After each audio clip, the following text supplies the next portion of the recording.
You'll never guess what will happen today. Suddenly, old Jin revealed a mysterious number 183,417, 128,318, linked to the burial site. He claimed those were the cemetery's coordinates. Though Sanjay's identity was unknown, it hinted at a conspiracy and possible big trouble. However, Hua-Ling saw Charles' photo and quickly suggested a lucky turn ritual. Combining the luck ceremony with tomb raiding might be the plan, and old Jin, hearing this, was left scratching his head. The ritual kicked off the next day. He called it a lucky turn ceremony, but it felt more like a lower IQ festival. They first tied together 5 offering beads and 5 rodent bead folks, then got to digging. The lucky turn and tomb raiding ceremonies were the perfect match. As Daya began chanting, the ritual kicked off officially. Hua-Ling picked up the double knives and gave everyone a good slap. Then she tossed the knives aside. Daya started burning the chant papers, and the priest Fenjai began the classic tunes, while Hua-Ling put on a mysterious dance showing the ancient melodies. This dance is no ordinary one, it's the god dance, a spectacle. Before the suspense, let's watch Jin Gaoyin's dance. Tanzel. Hey, a circumflex acute, a circumflex Chinese letter micro, mat inotsane, ejective emat y cute micro, emat 0, I-O Armenians a pound. As time flew, she kept attacking the offering beads until they vanished. And with the ancient sounds, the tomb began to unveil. But old Jin's face turned more tense, and as the coffin was making its grand entrance, he and Daya jumped down, only to lose control of their bodies. But thinking of that 500,000, they braved lifting the red cloth, only to find the coffin made from royal-grade material. Everything seemed calm. Was Hua-Ling's ritual working? Old Jin returned to the tomb, dropped a coin with a sigh, muttering thanks. However, the director reminded us that this was not the end. Suddenly, a snake popped up amidst the workers' marvelous experience. The workers were frightened out of their wits and attacked in panic.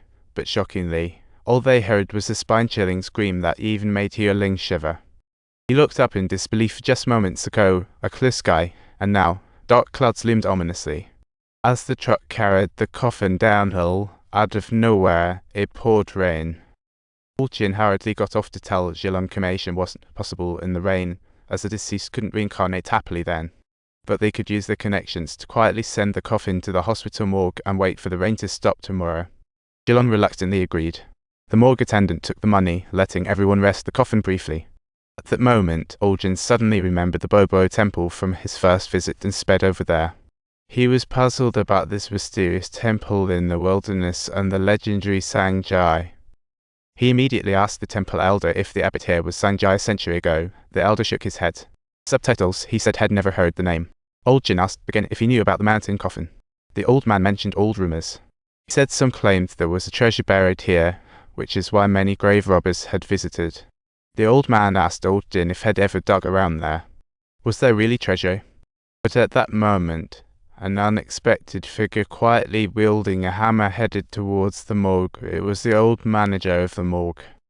He began to pry open the coffin vigorously, and bam! The coffin cracked open.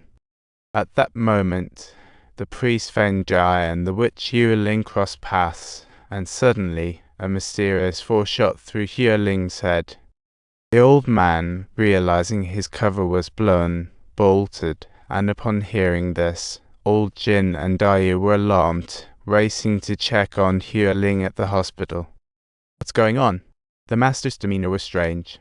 Did something happen before, shocking Daya?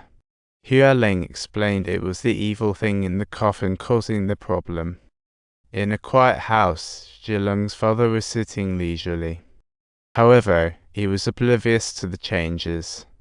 He sensed something was off behind him, suddenly turned around, but saw a strange reflection in the glass. "Who's back there?" he shouted, seemingly receiving an echo of his own voice as a response. "This is mine," a figure slowly approached in the mirror, but he saw nothing at all. Zhilong's Aunt Fenming was dancing alone, and in the mirror, a shadow watched her. Realizing the issue, Hua-Ling hurriedly arranged for old Jin to find Zhilong while she prepared to conduct a ritual with priest Fenjia. Without hesitation, Old Jin headed to Zhilong's place while Hua Ling tied up Feng Jai. She instructed Daya to immediately find Zhilong when that thing entered, and he had already sensed it.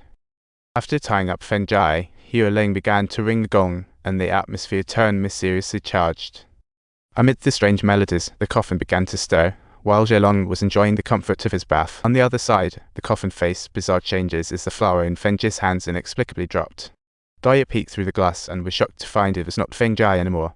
The next moment, Feng Jai had been possessed. He began to vomit, and clarity emerged in his eyes, which Hua Ling immediately sensed. Just then, Zhilong's phone rang. It was Old Jin, urgently explaining the situation to him. Zhilong rushed to open the door, but to his surprise, it was a ghost waiting outside. He stammered to Old Jin, "Are you at my door right now?" Old Jin emphasized, "I'm definitely not at your door."